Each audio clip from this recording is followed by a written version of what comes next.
Bienvenidos a otro webinar del Ahumador. En esta oportunidad vamos a hablar de la ciencia detrás del humo natural. Para esto invitamos al ingeniero Juan Badano, investigador del CONICET. Hola Juan, buen día, ¿cómo estás? Un gusto tenerte hoy con nosotros. Hola Esteban, ¿qué tal? Buenos días. Gracias por invitarme a este espacio. Está bueno para que podamos difundir un poco lo que hacemos de la parte científica acá en Argentina. Buenísimo. Juan, contanos, quién sos y cuál es tu rol hoy en el CONICET. Eh, ¿Quién soy? Bueno, soy doctor en ingeniería química. Trabajo en CONICET como investigador de CONICET. Tengo el cargo, CONICET tiene varias etapas de investigadores. Yo estoy en la parte de investigador independiente. Y CONICET, o yo trabajo físicamente lo que se llama el INCAPE, que es el Instituto de Investigación en Catálisis y Petroquímica. Si bien tiene ya 47 años, es casi uno de los primeros institutos que se fundó en la Argentina en CONICET. Es un instituto de doble dependencia entre CONICET y Universidad Nacional del Litoral. Si bien el nombre dice que arrancamos con la petroquímica y dimos un impulso importante en ese momento para la petroquímica en Argentina, actualmente ya nos hemos diversificado y hacemos química fina, especialidad de proceso. Así que, y carboquímica, que es un poquito del tema que no citó hoy acá. Bien. Hoy quisimos hablar acerca de la ciencia detrás del humo natural. ¿Nos podrías explicar qué sucede químicamente cuando se condensa el humo? El condensado de humo es un proceso de pirólisis de algún material vegetal, específicamente lo que estamos hablando, lo que se conoce de madera. La madera está compuesta por mayoritariamente celulosa, lignina y hemilcelulosa, cada uno con su componente, con sus particularidades, pero lo importante es que son todos, la base principal de esas moléculas es el carbono. Y bueno, después uno ya puede explayarse, la posibilidad de concatenarse, todo eso, la toma de carbono, que es para otro programa. Pero en Bien, definitiva, cuando nosotros agarramos esa madera y la pirolizamos, lo que hacemos es eliminamos los volátiles y esos volátiles o esas reacciones que se van formando para dar volátiles, dejarnos después el carbón como producto, subproducto en este caso, condensamos todos esos volátiles, que mayoritariamente es agua, entre un 80%, 90%, y entre un 10 y un 20% son compuestos orgánicos. De esos compuestos orgánicos, mayoritariamente va a estar compuesto por vinagre o ácido acético, y después ácido acetilsalicílico, o otro compuesto de ácidos, furanonas, y otro determinado compuesto que ya empiezan a aparecer en trazas, que es lo que es característico del olor a humo. bien. ¿Qué tipo de reacciones químicas ocurren y cómo se controla para obtener un producto seguro, estable y de calidad? Bien, eso primero, cuando alguien nos habla o nos contrata, tenemos que ver los usos, el por qué y para qué. Claramente no va a ser un uso, no sé, como en agropecuario, un uso farmacéutico, un uso alimenticio. Entonces, si el objetivo es un uso alimenticio, lo primero que se hace es con la empresa establecer dónde quiere habilitar el producto. Entonces, en función de lo que va a habilitar el producto, o las condiciones donde va a vender el producto y se va a habilitar, se establecen. En este caso se contempló, o los trabajos que hemos hecho se contemplaron siempre siguiendo la normativa de Argentina, que son a veces mucho más estrictas que los países en el exterior, y FDA. Entonces, estableciendo los parámetros de calidad del producto, se trabaja sobre eso, es decir, qué cantidad de compuesto puede tener, o sea, cuánto orgánico puede tener si el uso es para consumo humano, qué composición de agua, qué aditivos se le puede poner, si puede tener color. Se establecen ciertos parámetros para ver eh, sobre qué hay que trabajar para llegar a ese producto y que pueda ser comercializado. Bien. ¿Y cómo se logran aislar dentro del proceso productivo del condensado de humo estos compuestos los que son deseados y los que no son deseados? Bien, ahí empieza como un árbol de oportunidades o un árbol de procesos. Uno puede no darle mucho interés a la forma de obtención y trabaja sobre la purificación, o trabaja más desde el punto de vista del proceso y se hace menos costoso, para así decirlo, menos complicado lo que la purificación. Los desarrollos que nosotros hicimos es, encaramos los dos puntos, principalmente para evitar la presencia de compuestos que la ANMAT ni la FDA considera que deben estar. Algunos son pinenos, que son poliaromáticos, son considerados cancerígenos por ahí, pero eso está establecido que cuáles son los compuestos que no tienen que estar. También hay límites con fenoles y por supuesto hay límites con metales pesados, cromo, plomo, arsénico, todo, o sea, tiene que cumplir ciertos requisitos donde se demuestre que el producto no va a tener o no tiene trazas de esos compuestos para poder ser comercializado. Y sobre eso se trabaja. ¿Cómo se trabaja? Bueno, ¿qué materia prima vamos a utilizar para hacer el producto? Lo primero. Entonces, sobre la materia prima se trabaja principalmente, hay ciertas especies forestales que pueden ser utilizadas y otras no, eso ya está estipulado, pero eso sale de la investigación.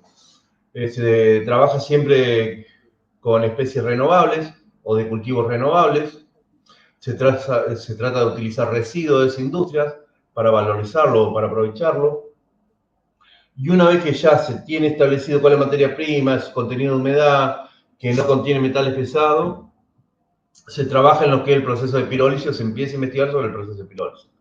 En el proceso de pirólisis, la variable fundamental para evitar que aparezcan esos compuestos que después me haría que rechace el lote, porque para trabajar con mayor tranquilidad directamente se rechaza un lote, yo no empiezo a trabajar a purificar, sino que se trabaja directamente para obtener un lote apto para consumo humano. Se trabaja sobre la temperatura y los ingresos de aires y también la disposición de materia prima dentro de los hornos. Todas esas variables se ajustan. ¿Por qué? Porque hay límites de temperatura y hay límites de ingreso de oxígeno que me van a evitar que formen los compuestos esos que acabo de mencionar, que no deberían estar en el producto. Para eso se hace un sistema bastante elaborado de múltiples sensores de temperatura en los hornos. Se hacen medidores muy específicos de ingreso de aire, que es lo que me da el oxígeno para la combustión. Pero la pirólisis una combustión vendría a ser una combustión incompleta, es muy poquito oxígeno para permitir el proceso de pirólisis. Se dan esas transformaciones químicas, elimino el agua, elimino estos livianos. Una vez que sale el proceso, eso se condensa en intercambiadores anulares, podría decirse, digamos, tiene un poquito, pero es un tubo que está enfriado por el exterior con agua. Y ese colectado es lo que se denomina, en el castellano podemos decir que es la primera etapa del humo líquido para consumo, o ácido piroliñoso también, o en inglés vinegar wood. Digamos, tiene varios nombres porque es un compuesto que tiene más de 2000 años de presencia ya entre los humanos. Desde la primera vez que hemos ahumado, hemos empezado a ver cómo lo colectamos, cómo podríamos utilizar ese producto. Bien, contanos también, bueno, hablabas hoy de cuál fue tu participación en la investigación y desarrollo del ahumador. Bien, en este caso en particular, el INCAPE, que es el instituto donde trabajamos, se encuentra físicamente asentado, la mayor cantidad de personas nos encontramos asentadas, en lo que se llama el Centro Científico Tecnológico Santa Fe, que es un polo tecnológico de los que hay en el país. Este está en Santa Fe.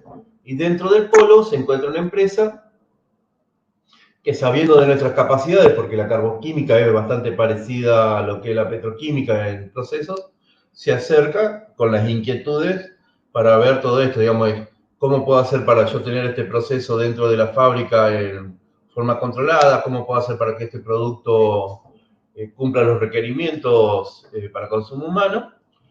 Por lo general se hacen unos convenios de asistencia técnica. Ahí se estipulan los convenios de confidencialidad, se estipulan qué tarea va a hacer cada uno. se hace una planificación, un plan de trabajo. Después que se firma todo eso, se empieza a trabajar con la empresa.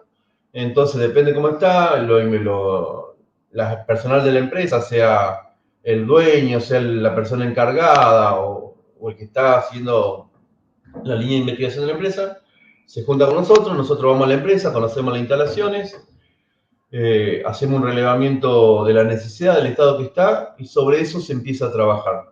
Se trabaja, por lo general se trata de dar una mirada global, no solo de la obtención del producto, sino de la capacitación de la gente en el proceso para luego se elabora manual el procedimiento y se hace que la gente entienda por qué tiene que seguir paso a paso cada procedimiento y por qué es importante los lineamientos de eso. Y de esa forma se logró con la empresa básicamente disminuir a cero el descarte de lotes y se obtuvo producto de muy alta calidad porque ya no era solo el proceso, sino que se incorporaron mejoras después en la parte de purificación y adecuación del producto final. ¿Cuáles fueron los principales retos técnicos con los que te enfrentaste en todo este proceso?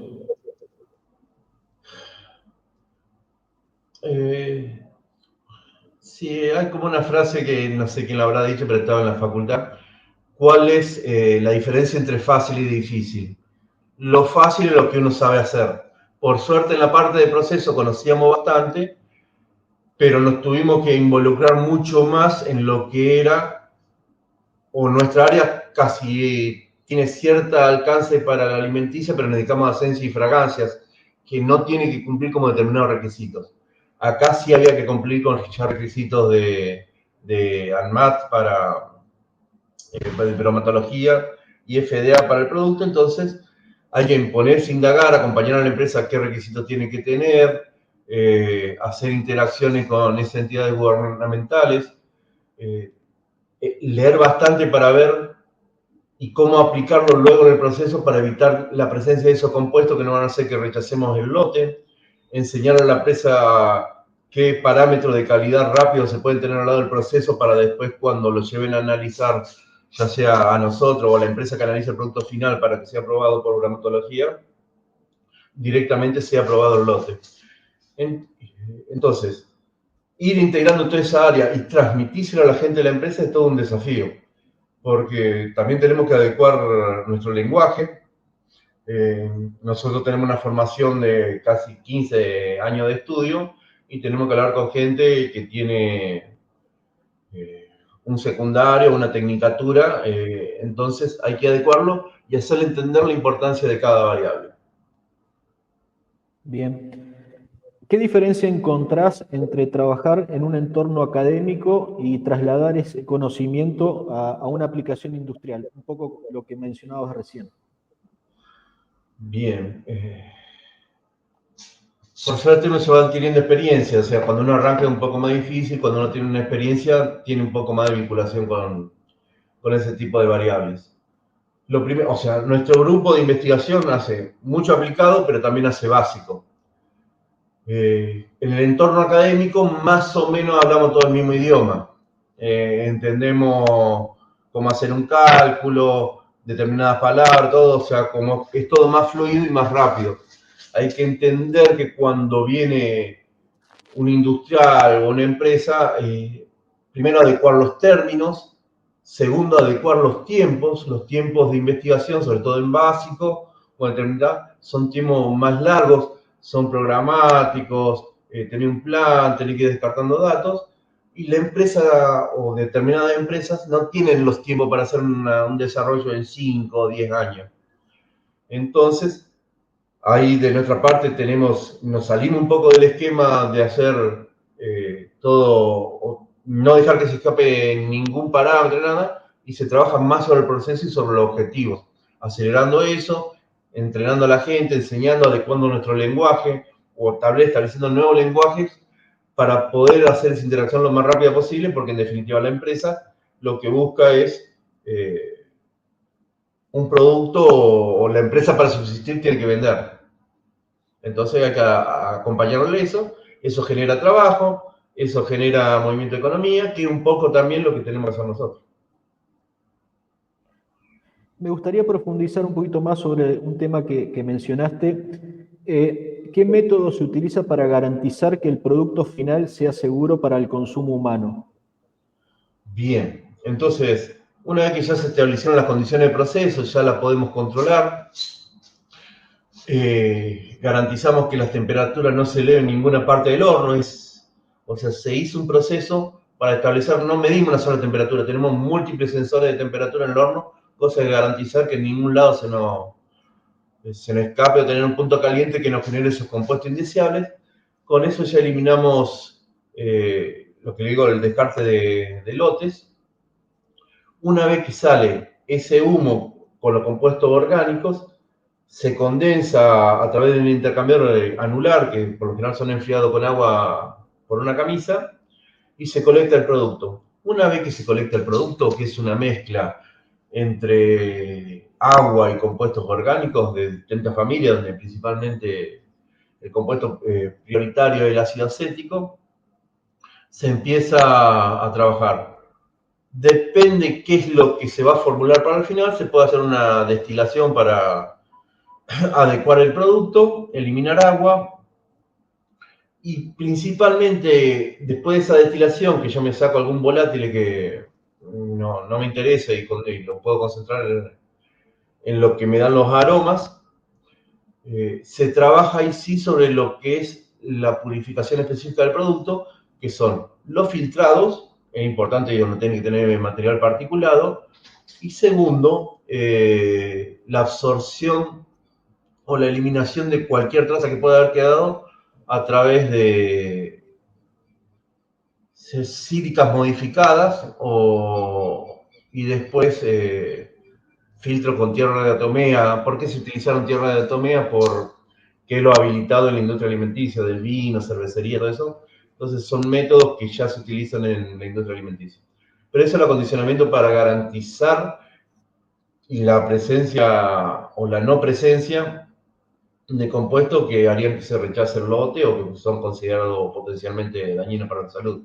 Luego de eso se manda a analizar los lotes, la empresa hace un análisis interno para garantizar los parámetros y luego se hace un análisis externo para verificar esos parámetros. Y ahí liberarían los Bien. lotes para la adopción. ¿Cómo se optimiza ese proceso para digamos, asegurar la mejor calidad y sin perder el perfil sensorial del condensado de humo? Oh. Esto es un tema, eso, tanto en la industria de fragancia como alimenticia, porque cromatográficamente muchas veces se obtiene un producto que es maravilloso. Yo tengo Progresa 99.9 y se lo doy a un aromista o un degustador y me lo tira por la cabeza. Y ahí es donde empiezan a jugar las trazas, digamos, es lo que le digo. Si yo tengo un producto, el condensado de humo o el ácido piroleñoso o la esencia de humo, si no tiene determinados compuestos que van a estar en trazas, básicamente no tiene valor comercial. O sea, cromatográficamente, analíticamente es hermoso el producto, pero no lo va a poder vender. Y muchas veces nuestro desafío está en eso, cómo lograr una organolexia y una eh, eh, presentación de producto que sea aceptable con el cliente. Y ahí es importante cada etapa, si yo hago la destilación, si yo hago el filtrado, cuando voy a poner el filtrado, ¿qué tengo que hacer? Y voy a tener que elegir dentro de mi gama de posibilidades, no eliminar esos compuestos que si va y vienen van a estar en trazas, son muy importantes para la comercialización. Tenemos mucha experiencia en filtrado, tenemos mucha experiencia en la captura de compuestos de todas las familias químicas. Entonces, en ese sentido, hemos podido colaborar bastante con la empresa para garantizar la no presencia de compuestos indeseables y la presencia de estos compuestos necesarios o agradables para el paladar o para que pasen la organolepsia y para que pasen. Y ahí es donde, bueno, entran los convenios, todo eso, que se firman, esa parte del know-how que que se hacen las transferencias tecnológicas. Juan, ¿en qué se diferencia este método de ahumado, ¿no? El condensado de humo natural con otros sistemas de ahumados industriales? En principio, hay que ver también dónde se hacen los ahumados naturales. Pero en principio, como tenemos las variables tan controladas, yo te puedo garantizar que no va a tener presencia de compuestos indeseables. En un ahumado natural donde ya se involucran, o sea, depende de dónde se hagan, cámaras, cómo se haga, puede existir presencia o tener menos control de esos compuestos que hemos mencionado, poliaromáticos, fenoles, todo eso, pueden estar. Eh, Después es más difícil determinar la concentración en el producto final. Eh, en principio sería un producto más seguro para la aplicación alimenticia si lo quiero utilizar en la parte de ahumador. ¿Por qué? Porque ya tengo toda la variable controlada y sé lo que no está. ¿Podría este tipo de tecnología que se utiliza para el condensado de humo aplicarse en otros rubros de la industria alimenticia? Bien, el condensado de humo no es algo que hemos inventado ahora, debe ser una de las primeras formas que encontró el humano para conservar la comida, eso, la desecación de la carne. Estamos hablando de un proceso que tiene más de 2000 años para atrás, las culturas asiáticas lo hicieron, los griegos, los egipcios. Eh, entonces ellos, aparte, no, o sea, claramente estaba limitada su química y experimentaban con eso. Y dentro de la experimentación descubrieron que este tipo de producto puede mejorar el follaje, puede mejorar el enraizamiento de las plantas, sirve como control de algunas plagas. El vinagre es un conservante, si un conservante, claramente hay microorganismos, hongos y eso que no van a poder crecer. Eh, También sirve como conservante natural de madera. Se aplica en medicina también. La medicina oriental tiene mucho de humos condensados en su aplicación. Así que la gama que tiene o las aplicaciones que tiene no solo está limitado a lo que es alimenticio.